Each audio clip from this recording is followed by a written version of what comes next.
Halo semuanya, perkenalkan nama saya Brian Willy. Kali ini saya akan kembali menjelaskan buku kerja KWU yang kedua, yaitu buku kerja 7, 8, dan 9 tentang bergerak dari sebuah ide menjadi sebuah usaha. Oke, untuk buku kerja yang ketujuh, persiapan fondasi etik dan hukum berbisnis. Menurut kata saya Bob Badring, menurut saya Be Friends. Langkah-langkah yang pertama itu identifikasi isu-isu etik dan legal yang dihadapi perusahaan baru. Kriteria kinerja, budaya etik yang kuat dibangun dari perusahaan. Hasil atau rekamannya membangun budaya etik dapat mencakupi. Di sini terdapat lead by example, mengembangkan kode of conduct atau kode etik, menerapkan program pelatihan etik. Budaya etik yang kuat dapat mencakupi akses modal yang lebih baik, reputasi merek yang lebih baik, meningkatkan komitmen karyawan, meningkatkan kualitas pelanggan, dan juga penurunan kerentanan, menghindari potensi sanksi. Lalu 1.2, notaris untuk perusahaan dipilih sesuai bidang bisnis. Notaris untuk perusahaan mengetahui masalah permulaan bahwa dia telah berhasil mendampingi pengusaha melalui proses awal sebelumnya objektif. 1.3, perjanjian para founder disiapkan sebagai kesepakatan pendiri. Perjanjian para founder dapat mencakupi sifat bisnis perspektif, terdapat identitas dan usul tutup para pendiri, bentuk hukum kepemilikan bisnis. Lalu ada juga penunjukan saham atau pembagian kepemilikan. Lalu ada juga pertimbangan membayar saham atau kepemilikan saham masing-masing pendiri. Lalu juga identifikasi setiap kekayaan intelektual yang masuk ke bisnis, deskripsi modal, operasi awal, kelausan, buyback. Lalu ada 1.4, perselisihan hukum dihindari. Perselisihan hukum dapat dihindari dengan memenuhi sebuah kewajiban kontrak. Terdapat hindari undercapitalization, dapat semua secara tertulis. Terdapat juga tetapkan standar kesepakatan hukum, janjian non-deal disclosure, mengikat karyawan atau pihak lain, atau seperti pemasok untuk tidak mengungkapkan rahasia dagang perusahaan. Terdapat juga perjanjian mencegah seorang bersaing dengan mantan majikan untuk jangka waktu tertentu. Lalu yang kedua ada memilih untuk bentuk organisasi. 2.1, bentuk organisasi bisnis identifikasi. Bentuk organisasi dapat mencakupi sole proprietorship atau kepemilikan tunggal, ada partnership, ada corporation, limited liability company atau perusahaan terbatas. Dapat juga koperasi. 2.2, isu-isu yang dipertimbangkan dalam memilih bentuk hukum kepemilikan bisnis. Isu-isu memiliki bentuk organisasi dapat mencakupi biaya pendirian dan formulir hukum. Di sini ada sejauh mana aset pribadi dapat dimatikan dan dari kewajiban bisnis, jumlah dan jenis investor yang terlibat, pertimbangan pajak, transferabilitas bisnis di masa depan. Lalu ada yang ketiga, mendapatkan lisensi dapat dan izin usaha. 3.1, persyaratan izin usaha dipenuhi dengan dapat mencakupi persyaratan pengajuan SIUP online untuk perseroan terbatas, fotokopi KTP direktur utama atau penanggung jawab perusahaan atau pemegang saham, fotokopi KTP kartu keluarga jika penanggung jawab adalah perempuan, fotokopi nomor pokok wajib pajak NPWP, surat keterangan domisili usaha atau SITU, fotokopi akta pendirian PT dan fotokopi surat keputusan pengesahan badan hukum, surat izin gangguan atau HO, dan surat izin prinsip SIP, neraca perusahaan, pas foto direktur utama, penanggung jawab atau pemilik perusahaan berukuran 4x6, 2 lembar, materai 6, surat izin teknis instansi terkait jika diminta. Syarat pengajuan SIUP online untuk berkoperasi, fotokopi KTP, Dewan Pengurus dan Pengawas, fotokopi NPWP dan fotokopi akta pendirian operasi, daftar susunan dan pengurus dengan Dewan Pengawas, fotokopi SITU dan pemerintahan daerah, Pemda dan Neraca Koperasi, materai 6.000, pas foto direktur utama atau penanggung jawab atau pemilik perusahaan 4x6, 2 lembar. Izin lain yang terkait seperti AMDAL dari Badan Pengadil Dampak Lingkungan Daerah. Lalu juga syarat pengajuan SIUP online untuk perusahaan perserokongan, yaitu fotokopi KTP pemegang saham perusahaan, fotokopi NPWP, fotokopi SITU, neraca perusahaan, materai 6.000, foto direktur utama dan penanggung jawab pemilik perusahaan dengan ukuran 4x6 dengan 2 lembar. Surat izin lain terkait usaha yang dijalankan. Syarat SIUP online dapat persyaratan terbuka, yaitu fotokopi KTP direktur utama atau penanggung jawab pemilik perusahaan, fotokopi SIUP sebelum menjadi perserokongan terbuka, fotokopi akte notaris pendirian dan perubahan perusahaan secara surat persetujuan atau perserokongan tertutup jadi terbuka dan Departemen Hukum dan HAM. Surat keterangan dari Badan Pengawas Pasar Modal yang menyatakan bahwa perusahaan telah melakukan penawaran umum secara luas dan terbuka, fotokopi surat tanda penerima laporan. Lalu juga keuangan tahunan perusahaan atau STP, LKTP, foto direktur utama penanggung jawab atau pemilik perusahaan berukuran 4x6 dengan 2 lembar juga. 3.2 izin pajak penjualan diajukan. Izin pajak penjualan batas pajak sebelum pajak pertambahan nilai PPN yang dipungut atas transaksi penjualan. Terdapat juga prinsip pengangkutan pajak, prinsip persamaan, keadilan, dan kemampuan atau equality, equity, dan ability, prinsip kepastian, continuity, prinsip kenyamanan pembayaran atau convenience of payment, prinsip efisiensi atau economic of collection. 3.3 izin dari izin kerja profesional dan pekerjaan dapat. Izin dari izin kerja profesional dan pekerjaan dapat mencakupi ada Menkop UKM nomor 10 /per MUKM /6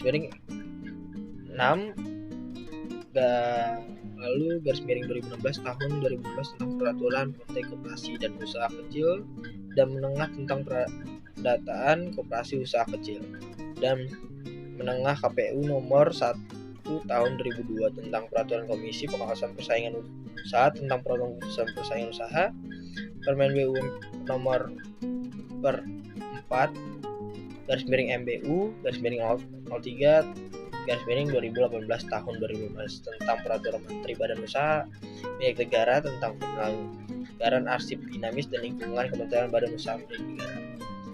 Terdapat juga KPPU nomor 4 tahun 2016 tentang peraturan Komisi Pengawasan Persaingan Usaha tentang pedoman penggunaan daftar periksa kebijakan persaingan usaha.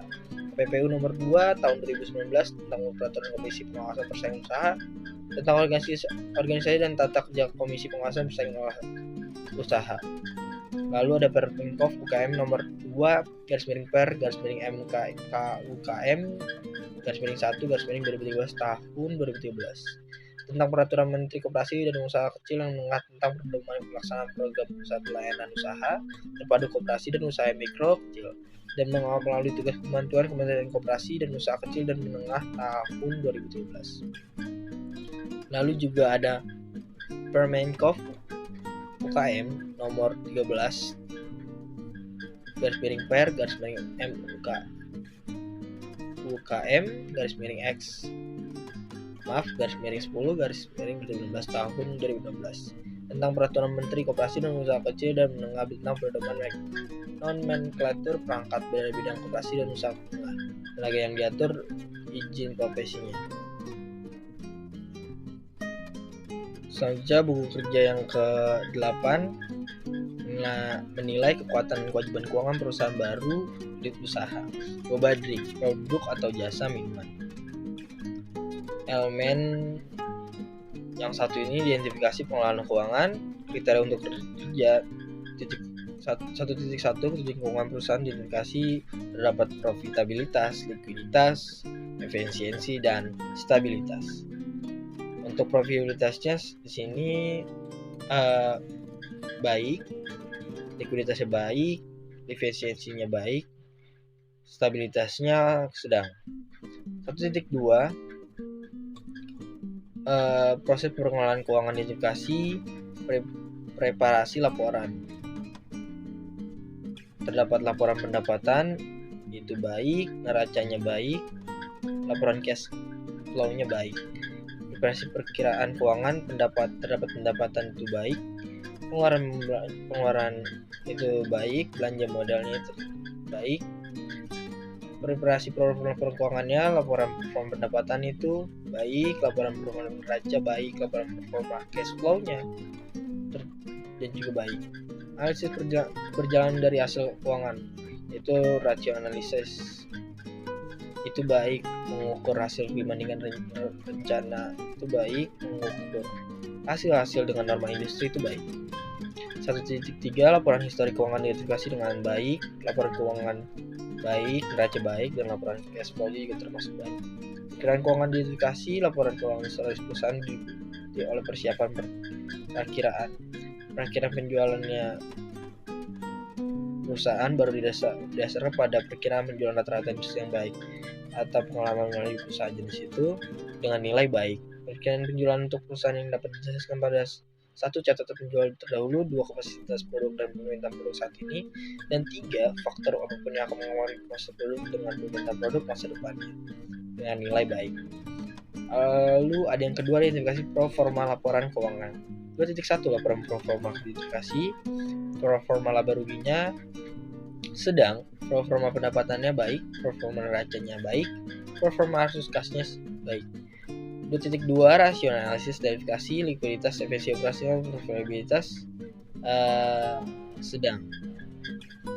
Untuk mulanya usaha di bidang minuman boba ternyata banyak diminati oleh para entrepreneur muda. Segmen pasar yang luas, mulai dari anak sekolah hingga orang dewasa, membuat usaha ini sangat menjanjikan untuk dijalani. Bisnisnya juga bisa dimulai dengan modal yang relatif sangat kecil. Selanjutnya ada buku kerja yang ke-9, mengembangkan mengelola tim usaha baru. Unit usahanya minuman, produk riset, yaitu boba drink. Langkah rencana staffingnya. 1.1 kriteria kinerjanya, kategori okupasi diidentifikasi sesuai dengan persyaratan bisnis. Digunakan dalam rencana bisnis. 1.2 tanggung jawab okupasi diidentifikasi untuk hal yang sangat mendasar. Tugas okupasi diidentifikasi untuk yang sesuai dengan persyaratan.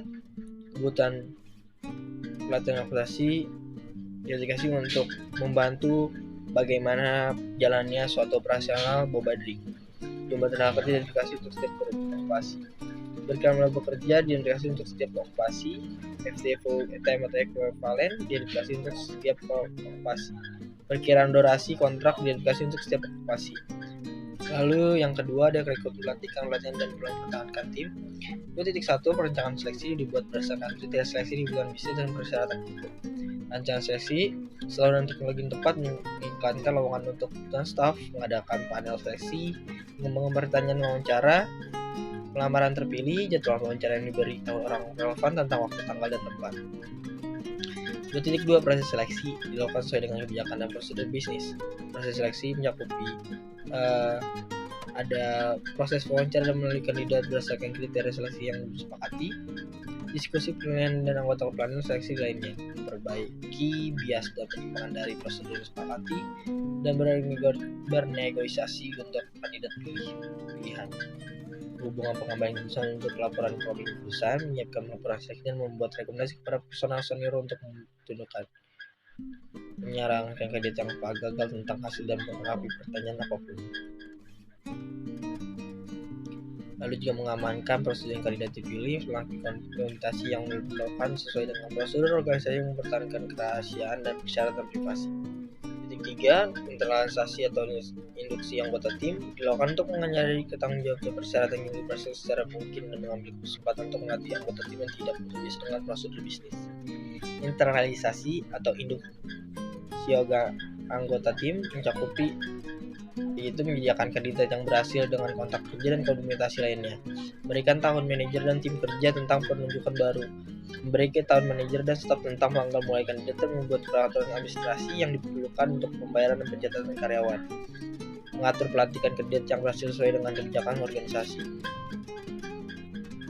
Lalu yang ketiga ada yaitu memenuhi kewajiban hubungan industri. 3.1 hak dan kewajiban tempat kerja dari pemberi kerja dan karyawan diidentifikasi sesuai dengan persyaratan hukum dan kode praktik. Hak dan kewajiban di tempat kerja dari pemberi kerja dan karyawan mencakupi hak memperoleh upah, hak mendapatkan kesempatan dan perlakuan yang sama, hak dapat bagi pelatihan kerja, hak penempatan tenaga kerja, hak memiliki waktu kerja yang sesuai, hak mendapat kesehatan dan keselamatan kerja, hak mendapatkan kesejahteraan, hal ikut serta dalam serikat pekerjaan atau buruh, hak untuk cuti, hak khusus karyawan perempuan, kewajiban ketaatan, kewajiban konfidensialitas atau kewajiban loyalitas. Di titik 2, prinsip hubungan industrial dikembangkan secara positif dan konstruktif. Prinsip hubungan industrial mencakupi kepentingan bersama, pengusahaan bekerja butuh masyarakat dan pemerintahan. Kementerian yang saling menguntungkan pekerja butuh dan pengusaha sebagai mitra yang saling bergantung dan membutuhkan. Hubungan fungsional dan pembagian tugas. Keluargaan, penciptaan ketenangan perusahaan dan ketentraman bekerja. Peningkatan produktivitas dan peningkatan kesejahteraan bersama. 4. Mengolah staf. Pasal titik alasan pengembangan staf diidentifikasi. Alasan pengembangan staf yaitu efisiensi dan konsistensi dan mengatasi kelemahan kepercayaan diri. 4.2 Strategi program pengembangan staf dikembangkan. Strategi pengembangan staf berikan kesempatan pada setiap karyawan yang menyalurkan ide dan gagasan pribadi mereka. Berikan penghargaan atau reward kepada karyawan. Mengadakan program pelatihan bagi karyawan. Program ini pengembangan staf adalah pelatihan. Lalu pengembangan profesi. 4.3 Program pelatihan dilakukan. Program pelatihan di pelatihan induksi, orientasi pekerja, in-service education, melanjutkan pendidikan, pelatihan fungsi khusus. Evaluasi dilakukan terhadap strategi program pengembangan staf. Evaluasi dilibatkan mengungkap kepentingan utama dan jelaskan kegiatan tujuan pengembangan staf. Tentukan tujuan dan pertanyaan soal evaluasi. Anda ambil mengidentifikasi indikator yang akan Anda ukur, analisis dan transfer hasil untuk melibatkan gunakan tempat Anda secara efektif. Yang kelima ada kinerja tim. 1. Hasil kinerja diidentifikasi sesuai dengan kinerja. Hasil kinerja pencapaian tujuan sasaran yang ditentukan sebelumnya. Definisi penggunaan sumber daya dalam penghasil barang dan jasa. Lalu juga kualitas barang dan jasa. Kompetensi identifikasi untuk meningkatkan kerja tim. Kompetensi pengetahuan keterampilan dan juga sikap. 5.3 Tingkat pergantian staf identifikasi. Tingkat pergantian staf itu rendah, di bawah 15%. Kekompakan tim identifikasi dalam pertingkatan kerja proyek secara keseluruhan. Kekompakan tim itu kolaborasi, kerjasama, kompetensi bekerja sama. Rencana staffing organisasi atau proyek Ubadring. Alamat lokasinya Jalan Ceger 8 RW 2 Jakarta Timur. Total tenaga kerja yang diantisipasi, kategori okupasi, tanggung jawab tugas dan persyaratan, kebutuhan latihan, jumlah tenaga kerja, perakhiran mulai bekerja, FTA atau full time equivalent, perkiraan durasi kontrak. Kasir bertanggung jawab atas uang yang ada di kedai atau lalu tugasnya menangani transaksi finansial konsumen. Persyaratannya minimal SMA, maksimal usianya 25 tahun, bisa bekerja bersama tim atau kebutuhan pelatihan terdapat training selama 30 hari. Jumlah tenaga kerjanya kita hanya perlu 2 orang saja. Perkiraan mulai bekerja 1 Desember 2022. Untuk full time equivalentnya 6 jam kerja, pekerjaan beras kontrak 6 bulan perjanjian kerja. Lalu terdapat juga mixologis atau pembuat minumannya. Bertanggung jawab dengan bar, bertanggung jawab dengan minuman yang akan disajikan, memenuhi kebutuhan konsumen, merawat mesin dan peralatan minuman lainnya. Minimal SMA, usia maksimal 25 tahun, bisa bekerja bersama tim atau individu. Training selama 7 hari, 3 orang untuk tenaga kerja. Lalu dapat bekerja pada tanggal 1 Desember 2022. Lalu juga untuk full time equivalence-nya 6 jam kerja, perkiraan durasi kontraknya 6 bulan perjanjian. Berikut tadi adalah penjelasan dari buku kerja 7, 8, dan 9. Sekian dari saya. Terima kasih.